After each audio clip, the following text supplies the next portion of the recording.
When you ask somebody what are they most proud of in life, of what they've accomplished, many people will answer, this career I've attained, or the children I've raised. Maybe it's rescuing an animal, an award I've won, a project I completed. But for me, at this point in my life, and I hope this continues, I'd say something different. I would say that the part of my life, or the thing I am most proud of, that I feel most accomplished by and with, is my relationship to the wonderful man I married. You see, I can enthusiastically with my whole heart say, I married the greatest person I have ever met. And after 8.5 years of being together, married for almost 6, I think that's a really wonderful thing to get to say.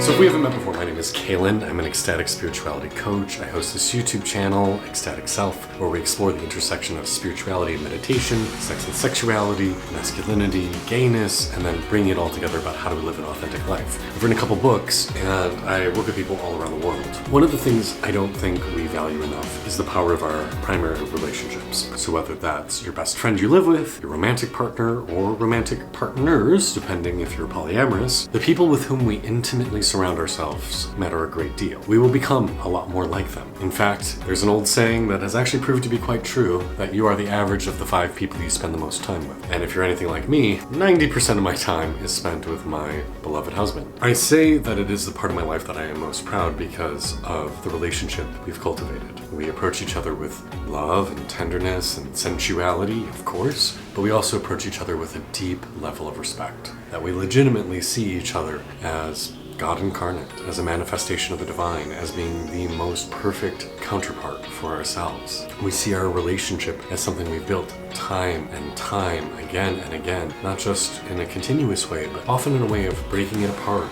examining it, reforming it. We've actually, a few times in our relationship, decided to give back our marriage vows, spend some time in contemplation, and then take new marriage vows to re-establish what is important to us right now. Our relationship hasn't always been easy. In fact, there have been numerous times that were very difficult, where we weren't sure if the relationship would be able to continue. But each time, even in those moments, we never hollered or screamed or yelled at each other. We approached each other with love and respect and dignity, and really examined how often, I should say probably 99% of the time, the stuff that was causing the issues was never about the other person, but about our own shit. Stuff that we hadn't processed, stuff that we weren't fully healed in, and that we needed to do our own work to be a better partner for each other. The willingness to do that work is something that a lot of people refuse to do, or not even sure they can do it, or the prospect of doing that internal work is so terrifying it'd be so much easier to just cut and run, blow everything up, rather than face your own inner turmoil, your inner demons, your inner struggles, work through them, and then reapproach your partner in a conscious way.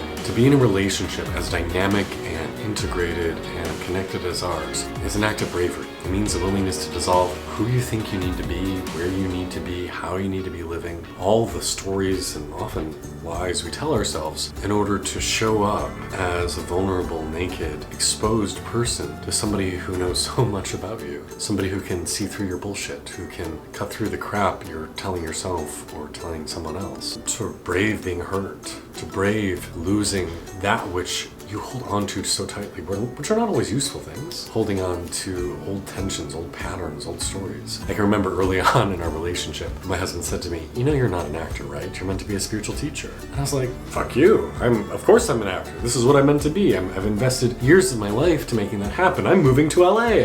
I'm going to be on TV. And lo and behold, he was right. I was miserable. That job was killing me. It did not align with me or my values, and I was constantly struggling to find fulfillment. He saw something in me that I wasn't comfortable or willing to accept, but lo and behold, years later, he proved right. And I've done the same for him time and over again. I've held him accountable when I've seen him not living up to his potential, not doing the necessary work to get past something that's blocking him. I've often said in this relationship, and even before the relationship when I was looking for my life partner, saying I want to be with somebody who inspires me, somebody who makes me become the best version of myself, someone I feel like I constantly have to be working to grow and encompass more so I can be the best man for them and trying to level up my game. And the rewards I've received for this hard work have been monumental. Who you can feel like you can trust unconditionally, who loves you, again, unconditionally, without constraints, that no matter what you do or say or how you show up, they will still love you. Somebody who is affectionate with you and comes and touches you 500 times a day because they can't get enough of you and you of them.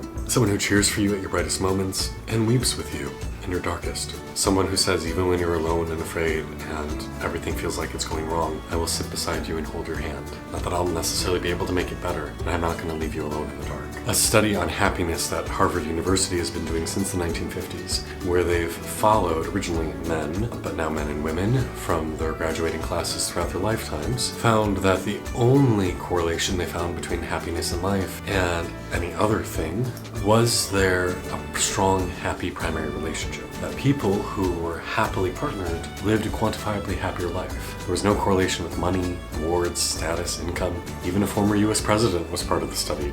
Our primary partners are everything. And if you can choose one well, if you can choose one who fulfills you on numerous levels, mind, body, spirit, heart, all of it, then you are damned lucky and you will have a better quality of life. I often see people settling for relationships, and not that there's anything wrong with settling if you're consciously choosing it, but settling unconsciously. Settling for things that fulfill some needs but not all of them. Settling for people who have qualities they cannot tolerate. Settling for people who don't love them as much as they deserve or support them as much as they deserve. Heck, I've watched my parents and my grandparents struggle through relationships that, well, they stayed married, but are they ultimately being fulfilled? Are they really radically happy? Because I can say to you, 99 days out of 100 at least, I am radically happy to be with my partner. And even on that 100th day, the day that might be a little more challenging, even through that, I'm still fucking grateful to be with this amazing man. He is my teacher, my guide, my best friend, my lover, my companion, my confidant,